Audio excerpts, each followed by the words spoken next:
दोस्तों, सोमवार के दिन भूल कर भी नहीं करने चाहिए ये काम। दोस्तों, सप्ताह में 7 दिन होते हैं जिन्हें हम बार कहते हैं। रविवार, सोमवार, मंगलवार, बुधवार, गुरुवार, शुक्रवार और शनिवार। इन 7 दिनों के विशेष नाम हैं जो कि उन ग्रहों के नाम पर रखे गए हैं जिन्हें अपनी आंखों से देख सकते हैं। हर बार का संबंध किसी न किसी देवता की उपासना से जुड़ा हुआ है। जिस देवता का बार होता है उस दिन उस देवता की शक्ति अधिक सक्रिय होती है, और यदि हम उस देवता से संबंधित नियमों का पालन करते हैं तो हमारे जीवन पर इसका गहरा प्रभाव पड़ता है। इसीलिए हमें ये जानना जरूरी है कि किस दिन किस देवता की उपासना की जानी चाहिए, कौन से काम करने चाहिए और कौन से नहीं। लेकिन आज हम सप्ताह के पहले दिन यानी सोमवार की बात करेंगे कि व्रत आदि में क्या करना चाहिए और कौन से भगवान का व्रत रखना चाहिए, क्या खाना चाहिए, किस रंग के कपड़े पहनना चाहिए, सुबह कितने बजे उठना चाहिए इत्यादि आदि के बारे में बात करेंगे, जिससे कि हम सभी नियमों का पालन करते हुए अपने दिन की शुरुआत से लेकर रात तक अपने इस दिन को शुभ बना सकते हैं। तो चलिए जान लेते हैं सोमवार के दिन क्या करना चाहिए। दोस्तों, अगर आप अपने जीवन में कुछ सीखना चाहते हैं तो हमारे चैनल को सब्सक्राइब कर लीजिए और इस बेल आइकन को जरूर प्रेस करें। कमेंट बॉक्स में लिखें ओम नमः शिवाय। दोस्तों, सबसे पहली बात, सप्ताह का पहला दिन यानी कि सोमवार भगवान शिव की आराधना का दिन माना जाता है। वैसे इस दिन का अधिपति सोम यानी कि चंद्र भी है, इसीलिए इसका नाम सोमवार रखा गया है। इसीलिए सोमवार के दिन भगवान शिव और चंद्रमा दोनों की ही आराधना की जाती है और व्रत रखा जाता है। सोमवार को शिव जी के लिए रखे जाने वाले व्रत शीघ्र ही फलदायी होते हैं। इसीलिए शिव जी के भक्त इस दिन अपनी किसी इच्छा की पूर्ति के लिए तथा सुख समृद्धि और शांति के लिए सोमवार का व्रत अवश्य रखें। वैवाहिक जीवन सुखमय हो तथा अच्छा जीवन साथी मिले, इस कामना के साथ कुंवारी लड़कियां विशेष रूप से सोमवार का व्रत रखती हैं। दोस्तों, दूसरी बात, ज्योतिष शास्त्र में सोमवार के दिन को विशेष रूप से भगवान शिव और चंद्रमा से जोड़कर देखा जाता है। इसीलिए इस दिन वे सभी काम करने चाहिए जो कि भगवान शिव को प्रिय है।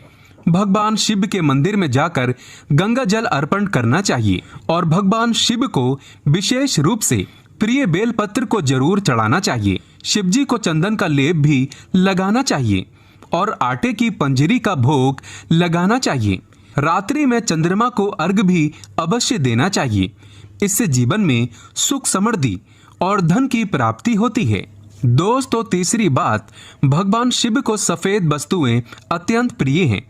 इसीलिए सोमवार के दिन सफेद चीजें जैसे कि दूध, दही, सफेद फूल इत्यादि को विशेष रूप से भगवान शिव को अर्पित करना चाहिए और शिव जी को सफेद चीजों का ही भोग लगाकर आप भी सफेद वस्तु ही ग्रहण करें।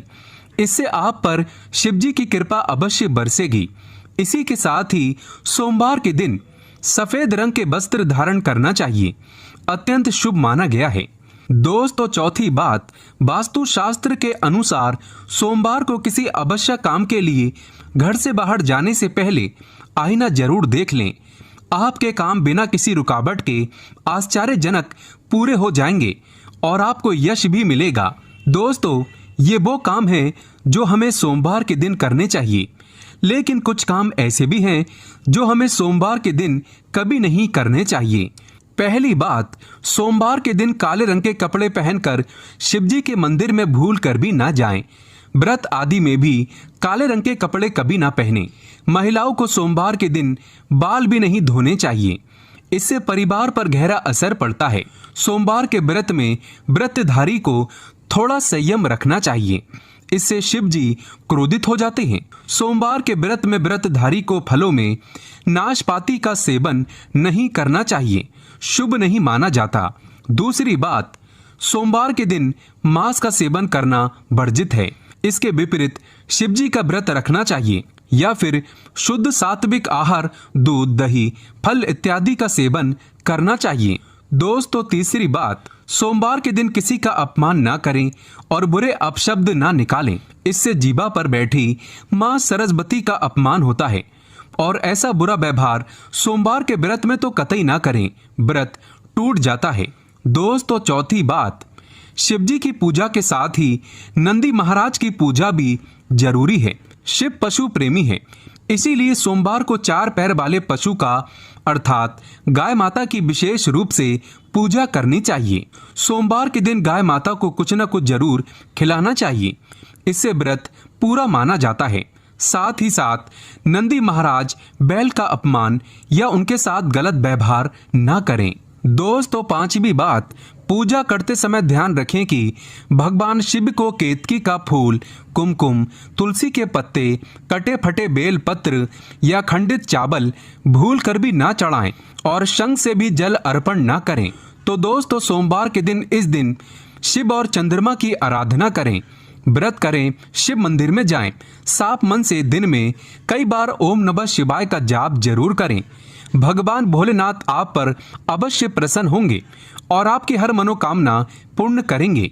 दोस्तों खासकर सोमवार के दिन शिव की पूजा के बाद भोग लगाकर गाय को कुछ न कुछ सफेद चीज जरूर खिलानी चाहिए, जैसे बर्फी, चावल, सफेद लड्डू वगैरह जरूर खिलाएं। इसके कई पुण्य व्यक्ति को प्राप्त होते हैं और सोमवार का व्रत संपूर्ण सफल हो जाता है। मंगलवार को गाय को रोटी के साथ बेसन के लड्डू खिलाने से संपूर्ण लाभ होता है, इससे व्यक्ति का मंगल शांत हो जाता है।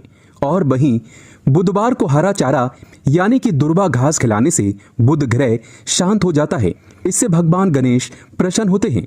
ऐसे में गुरुवार को जब भी आप गाय को रोटी खिलाते हैं तो थोड़ी सी आप हल्दी मिलाकर रोटी बनाएं और गाय को वो रोटी खिला दें, इससे भी बहुत ही पुण्य लाभ होता है। आपको जीवन में लौकिक और अलौकिक दोनों ही फलों की प्राप्ति हो जाती है। शुक्रवार के दिन गाय को खीर खिलाने से शुक्र ग्रह मजबूत होता है, देवी लक्ष्मी प्रसन्न होती है, जिसके कारण व्यक्ति मालामाल हो जाता है, माता लक्ष्मी मेहरबान हो जाती है। माना जाता है कि शनिवार के दिन गाय को काले तिल और उड़द पीसकर गेहूं के आटे में डालकर रोटी बनाकर खिलाने से शनि दोष शांत हो जाता है। दोस्तों वहीं हर रविवार को रोटी के साथ गुड़ मिलाकर गाय को खिलाने से सूर्य की महादशा ठीक हो जाती है, व्यक्ति निश्चित तौर पर धनी बन जाता है। दोस्तों अब एक परेशानी ये आती है कि शहरों में लोग ऊंचे ऊंचे फ्लैट में रहते हैं। फ्लैट सिस्टम होने के कारण गाय को रोटी खिलाने में जिसे भी परेशानी आती है उसके लिए एक उपाय है।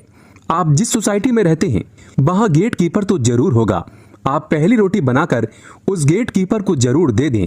जरूरी नहीं होता कि आप अपने हाथ से ही गाय को रोटी खिलाएं, आपके घर से तो रोटी का भाग निकल ही गया ना, इसीलिए आप गाय को रोटी गेट कीपर को दे दें। जब गेट कीपर गाय को रोटी खिलाएगा तो गाय आना अपने आप शुरू कर देगी, क्योंकि नियमित रूप से जिस घर से गाय को रोटी खिलाई जाती है गाय अपने आप ही उस घर के दरवाजे पर आना शुरू कर देती है। फिर जब गौ माता आना शुरू कर दे तो कोशिश करें कि गेट कीपर से उसके आने का समय पूछ लें, फिर उस समय जाकर गाय को रोटी खिला दें। दोस्तों एक बार जब आप अपने हाथों से गाय को रोटी खिला देंगे तो वो जरूर अपना भोग लेने आएगी। गाय एक निश्चित समय पर आकर सबके दरवाजे से अपना भोग ले लेती है। थोड़ा समय आगे पीछे हो सकता है, पर गाय माता घर की चौखट पर आती जरूर है और गाय दरवाजे पर आकर जोर जोर से पुकारती भी है ताकि आप उसे रोटी खिला दें। अगर आपने भी गाय को रोटी खिलाई है तो समझो आपने 33 करोड़ देवी देवताओं की सेवा की है और आपको इसका लाभ बहुत जल्द मिलने वाला है। दोस्तों सच्चे दिल से कमेंट बॉक्स में लिखें जय श्री कृष्ण, जय गौ माता। जानकारी पसंद आए तो एक लाइक तो